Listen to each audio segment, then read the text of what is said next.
Can I be deported because of an expired green card?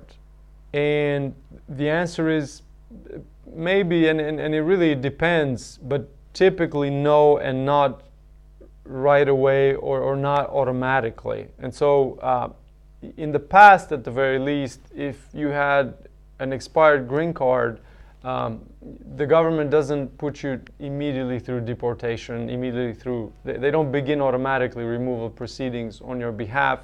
And in many ways, you're not even in the radar, if you will, okay? Now, we're living in different times right now, and there are a lot of changes happening during the Trump administration. And so that could change at any time. But generally not. And even if your green card has expired, you might be able to renew it, or you might be able to get a new one, depending on the circumstances. In each case, it is quite different from the other. So reach out to us, talk to an attorney, and they'll be able to give you better direction in this case.